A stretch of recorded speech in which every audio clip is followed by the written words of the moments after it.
ये हमारी revision series की सेकंड क्लास है जिसके अंदर हम चैप्टर सेकंड पॉलिनोमियल्स को डिस्कस करने वाले हैं। तो स्टार्ट करते हैं पॉलिनोमियल्स को। देखिए सबसे पहले हमारे पास क्या है, डिग्री। ये सिर्फ डिग्री नहीं, डिग्री ऑफ पॉलिनोमियल कह सकते हैं, है ना। डिग्री ऑफ पॉलिनोमियल ये क्या होती है हमारे पास, highest power of X and P X. इसका क्या मतलब है कि अगर कोई पॉलिनोमियल है इन टर्म्स ऑफ एक्स, इस तरीके से अगर कहूँ x cube plus x square plus x plus one, जैसे हमारे पास ये एक पॉलिनोमियल है ना। तो इसमें x की जो मैक्सिमम पावर होगी, जैसे इधर पर मैक्सिमम पावर क्या है हमारे पास, मैक्सिमम पावर 3 है, तो इसकी डिग्री क्या हो जाएगी, 3 हो जाएगी। इसी तरीके से जैसे हमारे पास कोई भी अगर एक पॉलिनोमियल गिवन है उसकी हाईएस्ट पावर, जैसे लिखा हुआ मान लेते हैं 2x raise to the power 15 plus 1, इसमें x की मैक्सिमम पावर क्या है हमारे पास 15, तो इसकी डिग्री कितनी हो जाएगी, 15 हो जाएगी। मतलब किसी भी क्वाड्रेटिक पॉलिनोमियल के अंदर, या क्वाड्रेटिक बस नहीं कह सकते हम, लीनियर भी कह सकते हैं, क्यूबिक, कोई भी पॉलिनोमियल हो, उसमें जो वेरिएबल होता है, वेरिएबल की जो मैक्सिमम पावर होगी वो कहलाती है डिग्री ऑफ पॉलिनोमियल। इसके बाद एक और चीज है हमारे पास, zero of polynomial. Zero of polynomial क्या होता है, by definition a real number k is said to be zero of polynomial if p of k is equal to zero. इसका क्या मतलब है, इसको अगर यहाँ पर समझें, जैसे मान लो x plus 5 is equal to zero लिखा हुआ, ठीक है, या x प्लस 5 बस लिखा हुआ मान लेते हैं, ये एक पॉलिनोमियल है x प्लस 5, है ना। अब यहाँ पर x की कोई एक ऐसी वैल्यू, जैसे ये जो पॉलिनोमियल है ये p ऑफ x है, क्योंकि इसमें x के टर्म पर है। अब कोई वैल्यू k हमारे पास x की जगह पर k पुट करेंगे तो k प्लस 5 हो जाएगा। अब यहाँ पर k की ऐसी वैल्यू हो जिसके लिए ये पूरा सॉल्व करने पर जीरो बने, तो k की जगह पर आना क्या चाहिए, -5, तो हमको क्या मिलेगी वैल्यू, जीरो। सो यहाँ पर k इज इक्वल्स टू -5 क्या है हमारे पास, एक जीरो है इस पॉलिनोमियल का, है ना। अगर k की जगह पे -5 रखें तो जीरो होगा ये इस पॉलिनोमियल का। तो पॉलिनोमियल का जीरो सिंपल सी क्या चीज होती है कि एक ऐसी वैल्यू जिसको हम लोग पॉलिनोमियल के अंदर अगर पुट करें वेरिएबल की जगह पर, तो सॉल्व करने पर हमको पूरी फाइनल वैल्यू कितनी मिल जाए, जीरो मिल जाए। इसके बाद टाइप्स ऑफ पॉलिनोमियल, तो अगर किसी पॉलिनोमियल की डिग्री 1 है, मतलब वेरिएबल की मैक्सिमम पावर अगर कितनी हो, 1 हो, तो वो कहलाता है हमारे पास लीनियर। जैसे यही एग्जांपल है, ये एक पॉलिनोमियल था, x की मैक्सिमम पावर कितनी है इसमें, 1। अगर मैक्सिमम पावर 1 है तो डिग्री 1 कहलाएगी, और अगर डिग्री 1 होगी तो हम इसको क्या कहेंगे, लीनियर पॉलिनोमियल कह सकते हैं। अगर किसी पॉलिनोमियल की डिग्री 2 हो, डिग्री 2 होगी मतलब हमारे पास को उसमें x या y की मैक्सिमम पावर कितनी हो सकती है हमारी, 2। जैसे इस तरीके से मान लो X square plus 3x plus 2, इसमें x की जो मैक्सिमम पावर है वो हमारे पास 2 है, तो यहाँ पर डिग्री क्या हो जाएगी, 2। और डिग्री 2 के पॉलिनोमियल्स को हम क्या कहते हैं, क्वाड्रेटिक पॉलिनोमियल्स कहते हैं। इसी तरीके से अगर डिग्री 3 का कोई पॉलिनोमियल होगा, डिग्री 3 के पॉलिनोमियल का एग्जांपल अगर हम ले लें तो लिख सकते हैं 2x cube plus 3x square plus x plus 2, ये एक पॉलिनोमियल है जिसमें देखिए x की मैक्सिमम पावर कितनी है हमारे पास, 3, तो यहाँ पर इसकी डिग्री क्या कहलाएगी, 3। और एक ऐसा पॉलिनोमियल जिसकी डिग्री 3 हो, हम उसको कहते हैं क्यूबिक पॉलिनोमियल कहते हैं। इसके बाद जो अगली चीज है, अगली चीज क्या है हमारे पास, ये क्वेश्चन बहुत ही इंपॉर्टेंट है जो कि एग्जाम के अंदर मल्टीपल चॉइस क्वेश्चन पर या ऑब्जेक्टिव में पूछा जा सकता है हमारे पास, कि graph of a linear polynomial is a straight line. मतलब अगर कोई पॉलिनोमियल है जो कि लीनियर है तो उसका जो ग्राफ बनेगा वो कैसा बनेगा हमारे पास, एक स्ट्रेट लाइन बनेगा, जैसे कि क्वाड्रेंट्स होते हैं x, x dash, y, y dash. अब वो लाइन जरूरी नहीं है कि किधर को लाया करे, किधर भी लाया कर सकती है, इस तरीके से हो सकती है, इस तरीके से हो सकती है, लेकिन लीनियर पॉलिनोमियल्स के लिए हमारे पास जो लाइन बनेगी वो एक स्ट्रेट लाइन बन करके फॉर्म होगी। और हमारे पास क्वाड्रेटिक पॉलिनोमियल्स के लिए कंडीशन क्या है कि graph of quadratic polynomial is a parabola. मतलब इस तरीके से एक्सेस होती है हमारे पास, तो एक्स वाई, इसमें पैराबोला होगा, मतलब इस तरीके से हो सकता है, इस तरफ से भी ले सकते हैं, इधर से भी ले सकते हैं और इधर से भी ले सकते हैं। तो ग्राफ ऑफ क्वाड्रेटिक पॉलिनोमियल जो होता है वो हमारे पास पैराबोला के शेप का होता है, ठीक है। ये कुछ बेसिक सी चीजें जो कि हमारे पास एक एक नंबर के क्वेश्चन पे पूछ लेता है। इसके बाद जनरल फॉर्म ऑफ पॉलिनोमियल, अगर कोई हमारे पास जो पॉलिनोमियल है वो लीनियर है, मतलब उसकी डिग्री 1 होगी, तो उसका जो स्टैंडर्ड फॉर्म होता है या जनरल फॉर्म कह सकते हो वो होता है ax प्लस बी।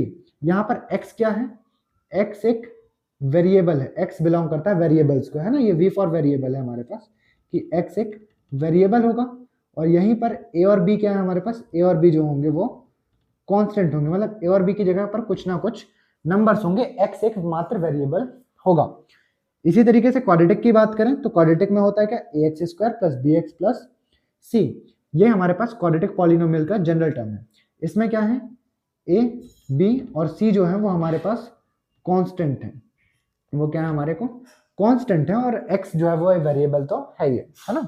इसके बाद क्यूबिक के लिए क्या होता है ax cube plus bx square plus cx plus d। आप नॉर्मल बाकी से समझ सकते हैं कि a b c और d यहाँ पर क्या होंगे हमारे पास, ये होंगी कांस्टेंट वैल्यूज, और x क्या है हमारे पास, x हमारा वेरिएबल होगा। ठीक है, अब जैसे हमारे पास क्वाड्रेटिक जो पॉलिनोमियल्स होते हैं इनके दो जीरोस होते हैं, है ना। और एक जो नोट पॉइंट आप याद रख सकते हैं वो ये याद रख सकते हैं कि किसी भी पॉलिनोमियल की जितनी पावर होती है, जैसे कि 2 पावर है तो 2 जीरोस होंगे, 3 पावर होगी तो 3 जीरो होंगे, 4 पावर होगी तो 4 जीरोस होंगे, है ना हमारे पास। तो जितनी पावर उतने जीरोस होते हैं, क्वाड्रेटिक पॉलिनोमियल्स के 2 जीरो होंगे। हमने दोनों जीरोस को माना, जीरोस क्या क्या है हमारे पास, अल्फा और बीटा। अगर अल्फा और बीटा किसी क्वाड्रेटिक पॉलिनोमियल के दो जीरोस हों तो इस अल्फा और बीटा का जो सम होता है वो माइनस बी अपॉन ए होता है। अल्फा बीटा तो समझ आया कि हमारे पास दो जीरोस है इक्वेशन सॉरी पॉलिनोमियल के। ये बी और ए क्या है, ये बी तो हमारे पास इधर से आता है और ए जो है वो भी इधर से ही आता है। ये माइनस का साइन तो हमारे पास कंपनी से है, ठीक है। इसके बाद अल्फा इंटू बीटा, मतलब दोनों जो जीरोस हैं उनके प्रोडक्ट को करें तो वो किसके इक्वल आता है, सी अपॉन ए के। हमारे पास इसके क्वेश्चन एग्जाम के अंदर भी पूछे जाते हैं और इंपॉर्टेंट भी होते हैं। आई होप ये बेसिक सा पोर्शन सभी को क्लियर होगा। हमारे पास मल्टीपल चॉइस या ऑब्जेक्टिव क्वेश्चन जो भी इससे बनते हैं वो इतने पोर्शन से कवर हो जाते हैं। इसके बाद अब हम कुछ क्वेश्चंस को देख लेते हैं जिसमें हम क्वाड्रेटिक पॉलिनोमियल्स के जीरोस को फाइंड करेंगे, और इसके अलावा हम यहाँ पर उनके product of zeros and sum of zeros की मदद से इक्वेशन तो नहीं कहनी चाहिए, पॉलिनोमियल्स को फाइंड करेंगे यहाँ पर, है ना। तो चलिए स्टार्ट करते हैं।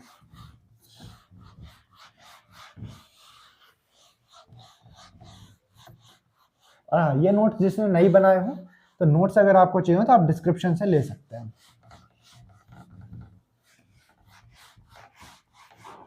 ये नोट्स पूरे डिस्क्रिप्शन में डाल दिए हैं, ये नोट्स आपको इसके डिस्क्रिप्शन बॉक्स के अंदर मिल जाएंगे। तो जैसे हमारे पास पहला क्वेश्चन है हमारे पास 4s स्क्वायर माइनस 4s और माइनस 1। हमारे पास ये -1 सॉरी ये +1 हो जाएगा। हमारे पास ये एक पॉलिनोमियल है, इसके जीरोस फाइंड करने हैं। तो देखिए सबसे पहले हम कंपेयर करते हैं इसको। कंपैरिजन वैसे लिखना नहीं होता, बस मैं जस्ट बता रहा हूँ आपको।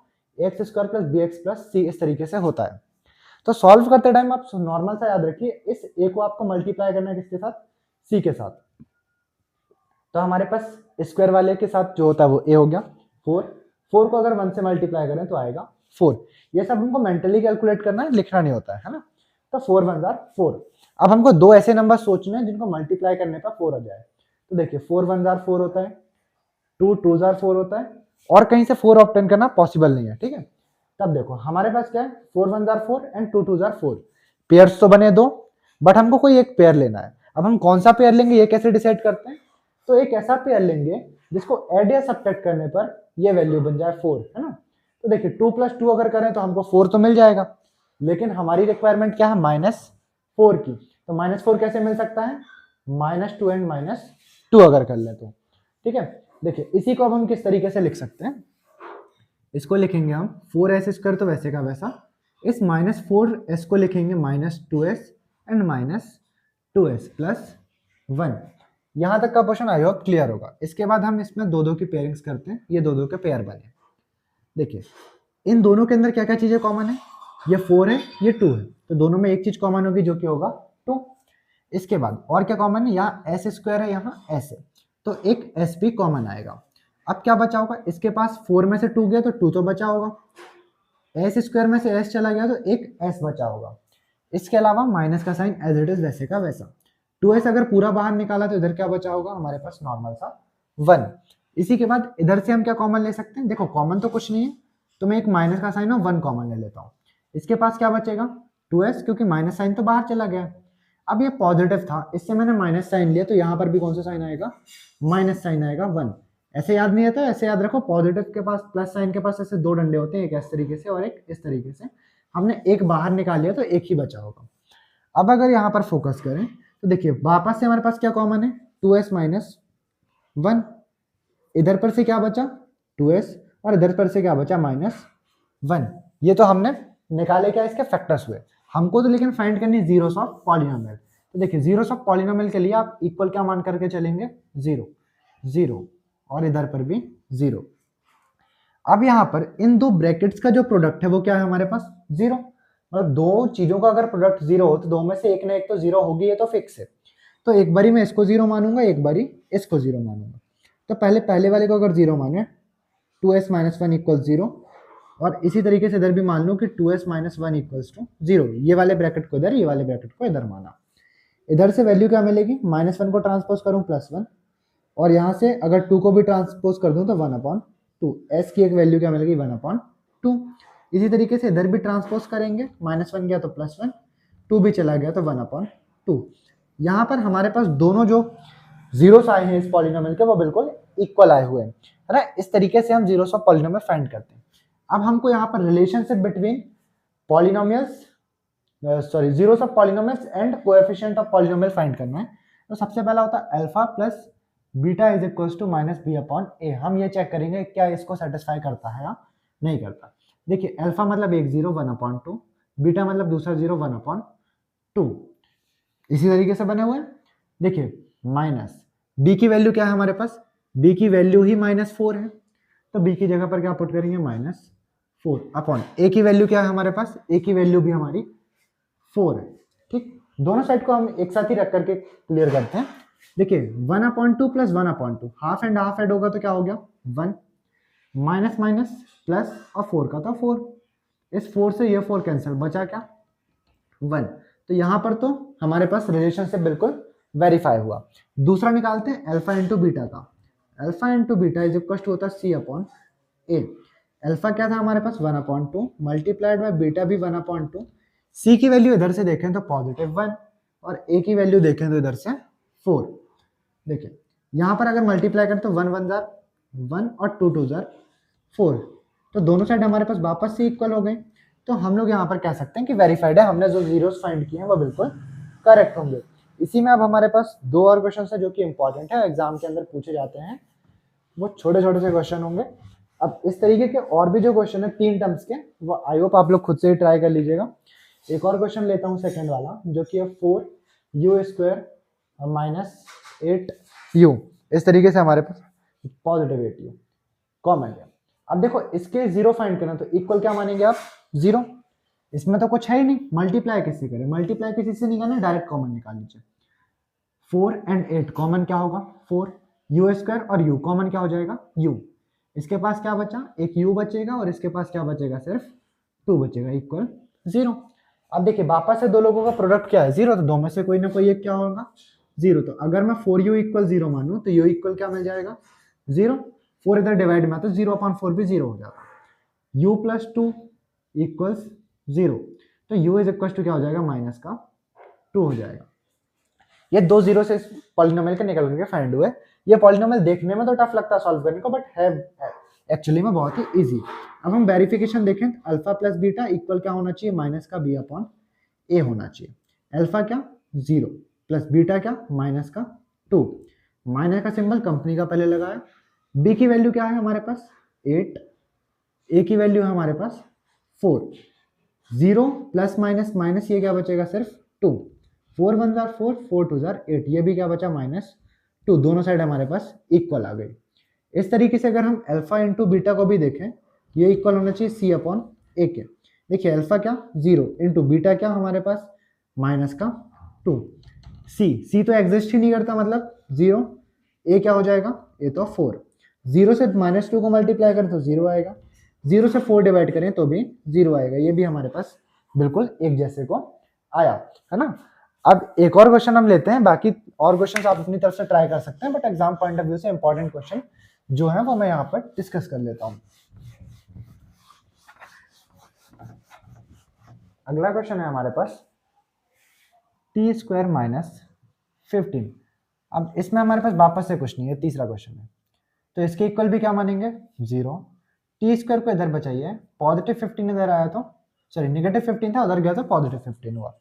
स्क्वायर ट्रांसपोज करेंगे तो क्या बनेगा रूट 15, और रूट 15 ही क्या होगा, इसकी वैल्यू तो प्लस माइनस क्या रूट 15 आएगी। तो टी की दो वैल्यूज होंगी, एक तो माइनस का रूट 15 और एक तो प्लस का रूट 15। अब वापस से अगर हम यहाँ पर वेरिफिकेशन की बात करें तो अल्फा प्लस बीटा इक्वल होना चाहिए माइनस बी अपॉन ए के। अल्फा क्या है माइनस का रूट 15 प्लस बीटा क्या है रूट ऑफ 15 बी। देखिए सेकंड तो हमारे पास एग्जिस्ट ही नहीं करता, तो माइनस बी हो गया 0, एक ही जगह पर आया 1, टी स्क्वायर के सामने 1 है, माइनस प्लस कैंसिल आउट, बचा क्या 0, 0/1 भी क्या हो जाएगा 0, ये तो सेटिस्फाइड है। दूसरा देखते हैं, अल्फा इंटू बीटा, ये क्या होता है C upon A, alpha minus का रूट 15, बीटा पॉजिटिव रूट 15, सी क्या है हमारे पास, सी है -15 और ए का तो 1 है। रूट से रूट यहाँ पर कैंसिल हो जाएगा, सिर्फ क्या बचेगा माइनस का 15, और -15 अपॉन ए भी क्या होगा माइनस का 15। तो ये इस तरीके से हम इसको सॉल्व कर सकते हैं और इनके रिलेशन को वेरीफाई कर सकते हैं, summation of zeros and product of zeros को कोएफिशिएंट ऑफ पॉलिनोमियल्स के साथ में। अब हमारे पास एक और है जिसमें समेशन गिवन होता है, प्रोडक्ट गिवन होता है और हमको पॉलिनोमियल फाइंड करना होता है। तो उस टाइप के क्वेश्चंस को भी देख लेते हैं और इस चैप्टर को खत्म करते हैं।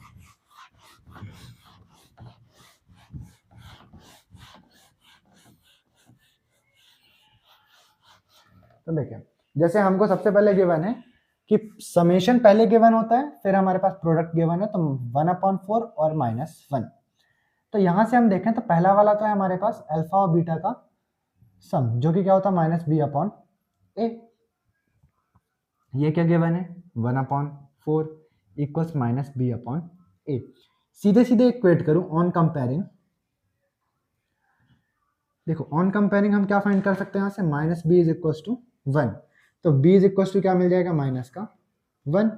ऐसे ही a इज इक्वल्स टू 4, ये तो मिल गई हमको a और b की वैल्यू। c भी चाहिए होता है, ये दिया है अल्फा इंटू बीटा, जो कि होता है c/a। अल्फा इंटू बीटा की वैल्यू कितनी -1, c की वैल्यू नहीं पता, a की वैल्यू तो देखिए अभी कितनी आई 4, 4 को ट्रांसपोज करूं तो ये हो जाएगा -4 इक्वल्स c की वैल्यू क्या हो गई -4। अब हमारे पास जो जनरल फॉर्म होती है वो क्या होती है ax² plus bx plus c, a की वैल्यू 4x² प्लस b की वैल्यू कितनी है, b की वैल्यू है -1, x की जगह x, और c की वैल्यू कितनी है -4। इसको अगर सिंप्लीफाई करें तो 4x² तो एज इट इज वैसे का वैसा, प्लस माइनस का माइनस, और 1 इंटू एक्स करेंगे तो x हो जाएगा, प्लस माइनस का -4 का 4। ये बन गया हमारे पास एक और सॉल्यूशन इसका। हमको सम ऑफ जीरोस गिवन था, प्रोडक्ट ऑफ जीरोस गिवन था, हमने वहां से क्वाड्रेटिक पॉलिनोमियल को फाइंड किया। एक और क्वेश्चन को लेते हैं, तो एक और क्वेश्चन तो शॉर्ट में बता देता हूं मैं आपको यहाँ पर, जिसके अंदर है हमारे पास 0 और √5, दो वैल्यूज गिवन है 0 एंड √5। पहला वाला तो क्या होता है अल्फा इंटू पहला वाला है हमारे पास अल्फा प्लस बीटा, जो कि होगा माइनस का b/a। ये तो गिवन है 0 -b/a। इसके नीचे कुछ नहीं, 1 कंसीडर तो कर ही सकते हैं, -b = 0 और a = 1। -b = 0 तो b = भी क्या होगा 0, a = 1। सेकंड गिवन है alpha into beta, alpha into beta is equal to c/a। Alpha into beta क्या है √5, c की जगह पर c और a की जगह पर 1, तो c इज इक्वल टू क्या मिला यहाँ से √5। अब अगर इक्वेशन बनाए तो इक्वेशन क्या बनेगी, इक्वेशन नहीं polynomial, ax² plus bx plus c, a की जगह पर 1x² प्लस b की जगह पर 0x प्लस c की जगह पर √5। क्या इक्वेशन बनी, 1 इंटू x² किया तो x² प्लस 0 और प्लस √5। सॉल्व करें तो x² प्लस √5, ये हमारे पास बनेगा एक और पॉलिनोमियल। तो ये हमारे पास सेकंड चैप्टर से कुछ इंपॉर्टेंट टॉपिक्स थे। इसके अंदर एक जो लास्ट चीज छोटी सी बची है, जो कि बहुत रेयर कंडीशंस पे एग्जाम में पूछी जाती है, बट फिर भी है सिलेबस में, तो हम एक बारी को देख लेते हैं और चैप्टर को एंड करते हैं। तो अगर कोई पॉलिनोमियल px है, कोई पॉलिनोमियल px है, तब इसके नंबर ऑफ जीरोस अगर हमें फाइंड करने हैं, तो ये x एक्सिस होती है, ये y एक्सिस होती है, ये x डैश एक्सिस होती है, और ये भी y डैश एक्सिस होती है। अब अगर इसमें कोई भी हमारे पास इस तरीके से मान लेते हैं एक ग्राफ है, ठीक, इसमें हमको बोला गया ये px का ग्राफ है, तो हमसे पूछा गया कि इस इक्वेशन के या इस पॉलिनोमियल के नंबर ऑफ जीरोस बताइए। तो अगर px होगा तो हम देखेंगे x एक्सिस को, अगर px होगा तो हम चेक करेंगे x एक्सिस को जितनी बार इंटरसेक्ट करता है, कितनी बार करता है, देखिए एक इधर पर एक इधर पर, एक इधर पर, टोटल 3 टाइम्स इंटरसेक्ट करता है। मतलब यहाँ पर जो हमारे पास नंबर ऑफ जीरोस होंगे वो क्या होंगे, नंबर ऑफ जीरोस होंगे 3। इसी तरीके से अगर देखें जैसे ये है, एक इक्वेशन ये बनी, ठीक है, ये पॉलिनोमियल है, एक्स एक्सिस को कितनी बार इंटरसेक्ट करता है, 2 टाइम्स, तो यहाँ पर नंबर ऑफ जीरोस क्या हो जाएंगे, 2। तो हमारे पास इतनी ही चीजें हैं चैप्टर नंबर सेकंड के अंदर पे। चैप्टर सेकंड इतना ही बेसिक सा है। इसके अलावा अगर आपको नोट्स चाहिए हो तो नोट्स के लिए आप डिस्क्रिप्शन चेक कर सकते हैं, डिस्क्रिप्शन पे आपको नोट्स मिल जाएंगे। आई होप ये चैप्टर सभी को क्लियर होगा। और एमपी बोर्ड 10th क्लास के लिए हमको सेकंड चैप्टर पे इससे ज़्यादा चीज़ें पढ़ने की कोई भी रिक्वायरमेंट नहीं होती है। आई होप सभी को क्लियर होगा।